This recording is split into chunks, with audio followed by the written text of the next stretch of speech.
Right now, most leaders in higher education aren't struggling with ideas. They're dealing with everything hitting all at once: budget pressure, AI, way too many initiatives, with no clear way to move forward at today's speed of change. So the real question is, how do you actually execute without breaking the institution? I'm Wayne Bovier, and this is Transformed. If you're a president, provost, vice chancellor, CIO, or VP leading change under pressure, you're in the right place. No theory, no fluff, no vendors. Just real conversation about what's working, what's not, and how to move faster, prioritize better, and actually get things done. Welcome. Let's dive in. Hi, welcome to Transformed. I'm Wayne Bovier. Right now, most leaders in higher education aren't struggling with ideas. They're struggling with everything hitting all at once and no clear way to move forward. That includes AI, operational pressure, shrinking budget, cybersecurity, enrollment shifts, government friction, just to name a few. And institutions are trying to modernize while still keeping the institution running every single day. And that's what this show is about: how leaders navigate that pressure and actually move their institutions forward anyway. Today, I'm joined by Julia Arreguy, Chief Technology Officer for the California Community College Technology Center. Julia works across the largest and most complex higher education ecosystem in the world.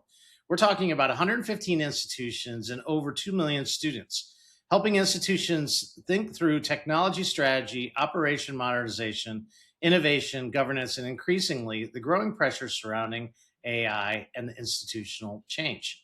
Julia, welcome to Transformed. Well, thank you, Wayne. It's great to be here. What do you want to talk about today? Well, let's just dive in. For people who may not know your background, give us a short version of your journey into the technology leadership and higher education. Sure. Straight out of college, I started working in ERP implementations in the consulting realm, mostly in manufacturing. Later, spent some time in entrepreneurship. This was outside of technology. And then in 2011, I came full circle.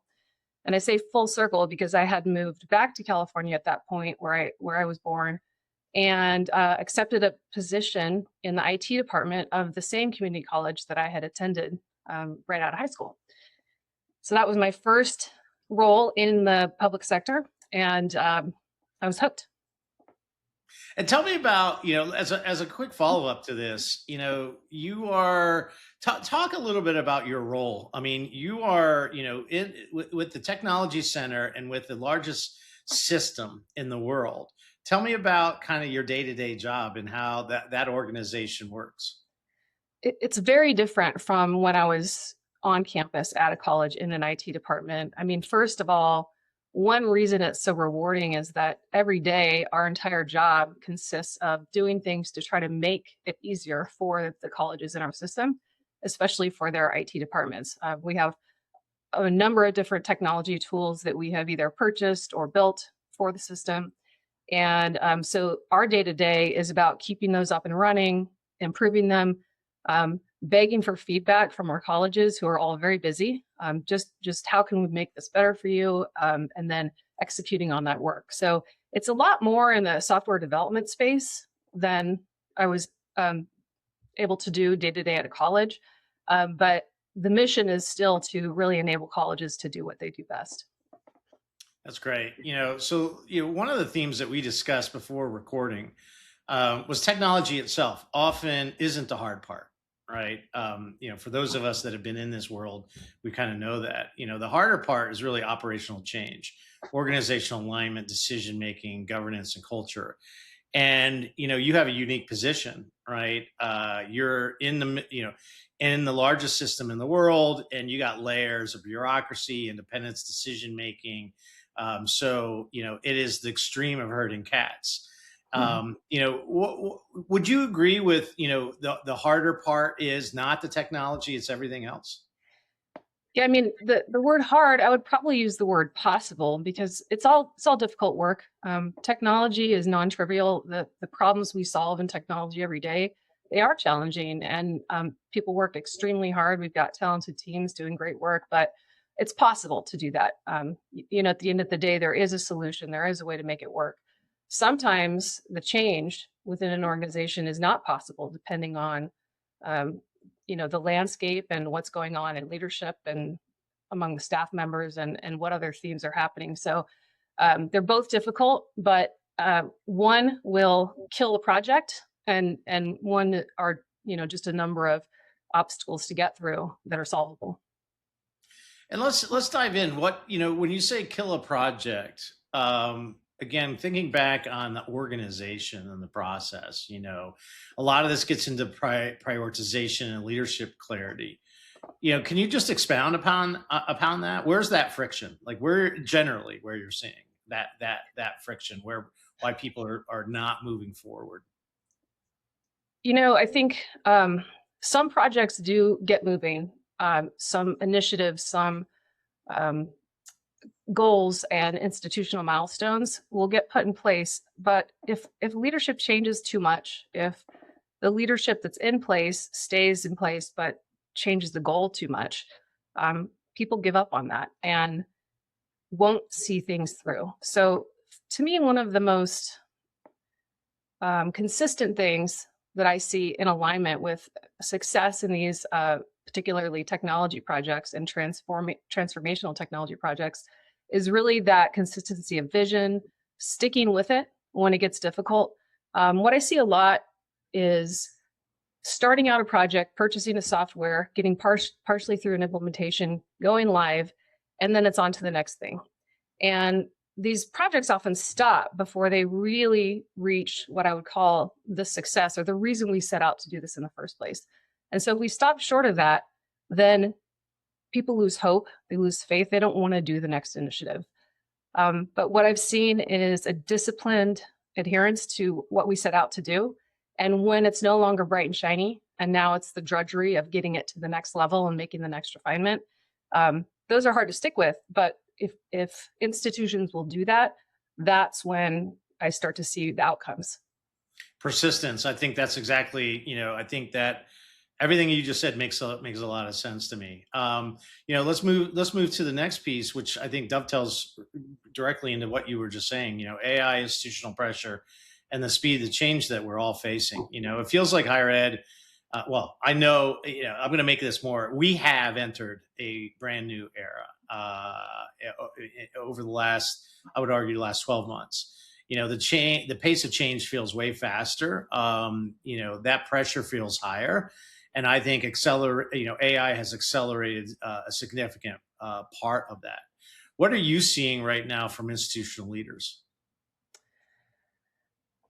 In response to AI and the pressures around AI, a combination and the speed of change too. Yeah.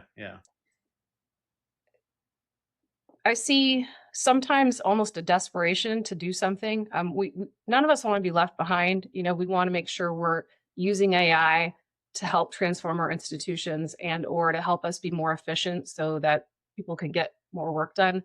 I think there's a lot of pressure to use AI in a way that we can talk about it. And I would say in some ways, AI falls into that bright and shiny category where, we need to label something AI for us to be able to talk about it and get buy-in and get funding and all of those things.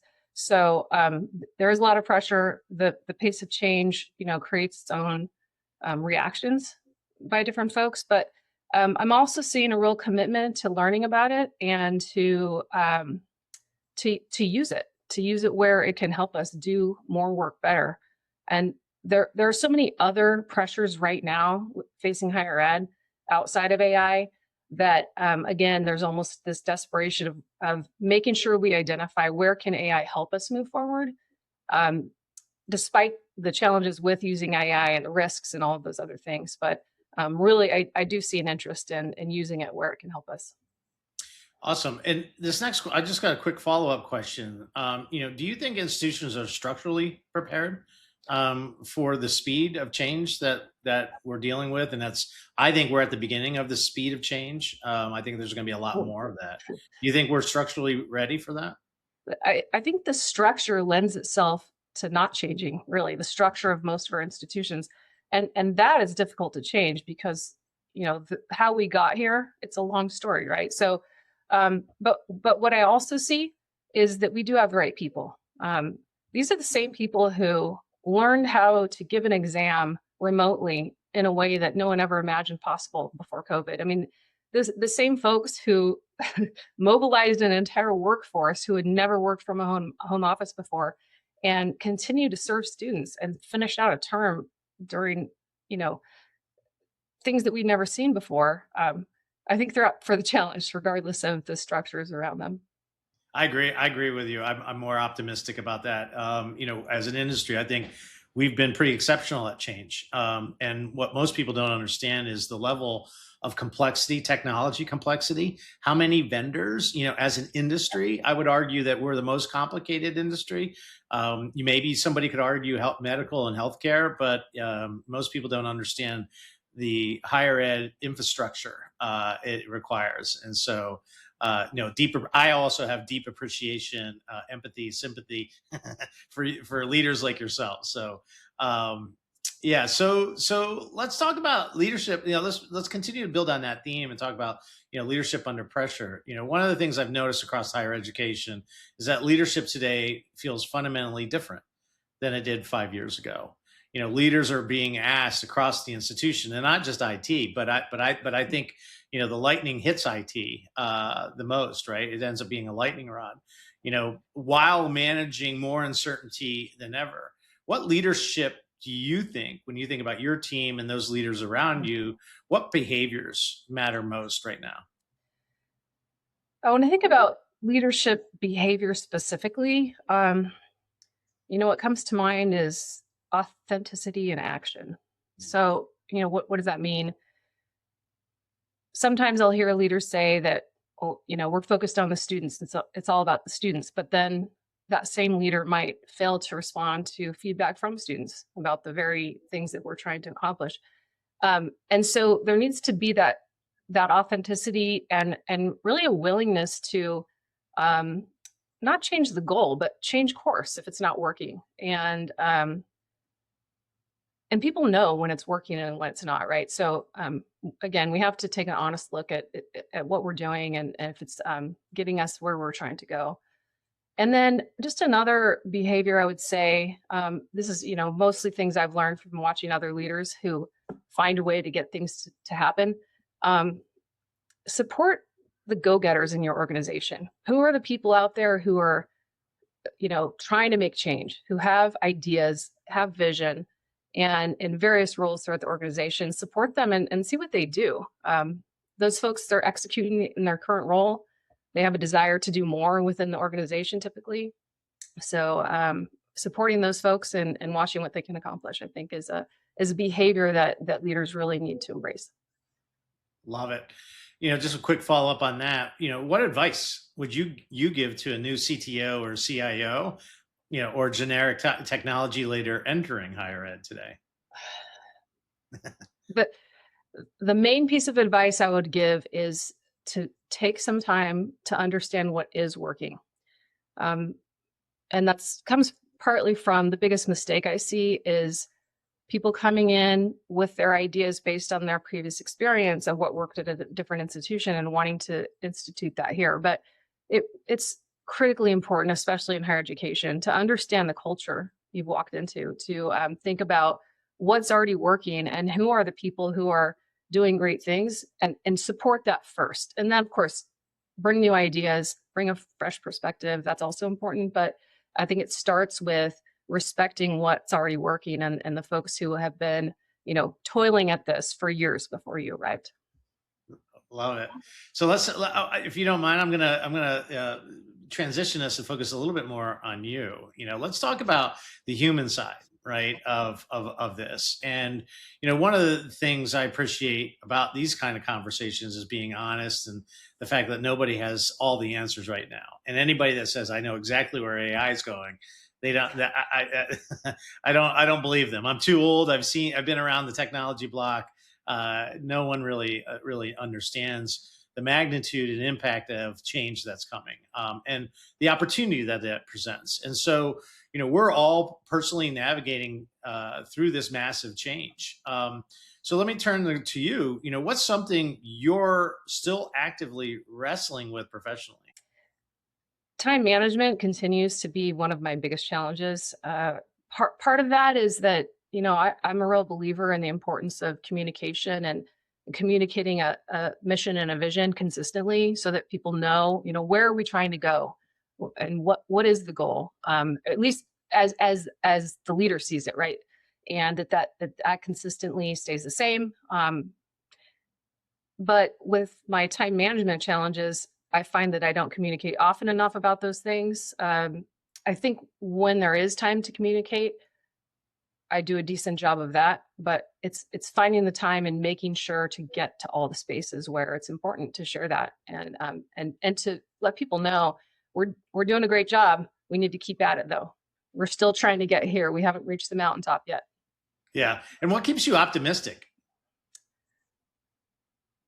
Again, going back to just the people that work in this industry, I think I mentioned earlier, pretty early on in my time at the local community college, I was hooked. And it wasn't because of the work itself so much as how amazing it was to be around all these people who come to work every day for a specific reason to help students, to be an engine for economic mobility and all of those things.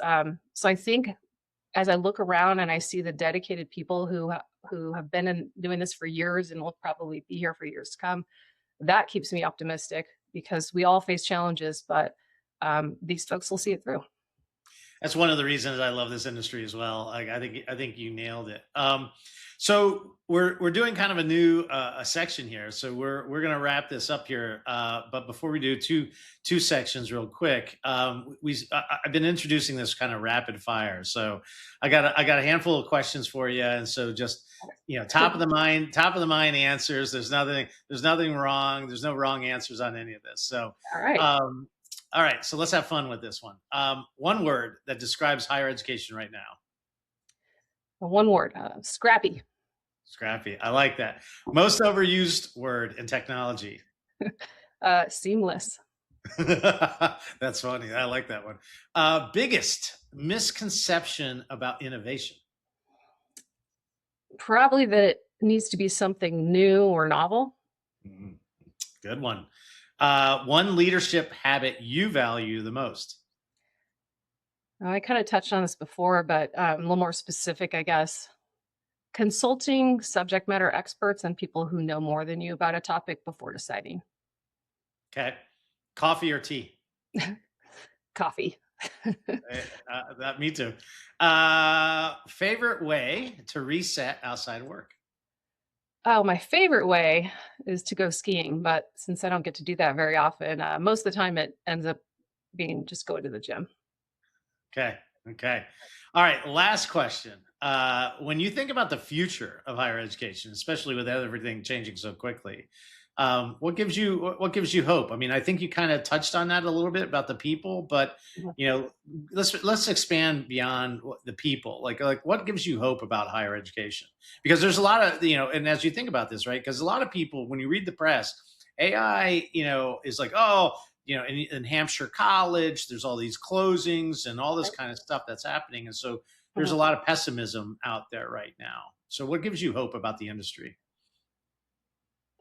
So I have a worry and a hope. One of my worries is about the talent pipeline that I don't know that we're creating.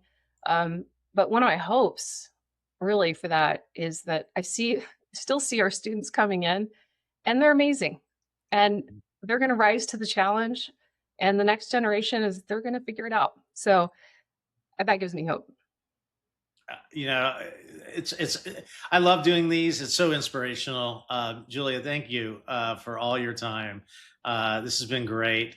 This is a really thoughtful conversation, and then everyone listening, this is Transformed, where we focus on how institutions move forward, even when the pressure is high. The landscape is shifting, as we just covered, and leadership teams are being asked to make decisions faster than ever before.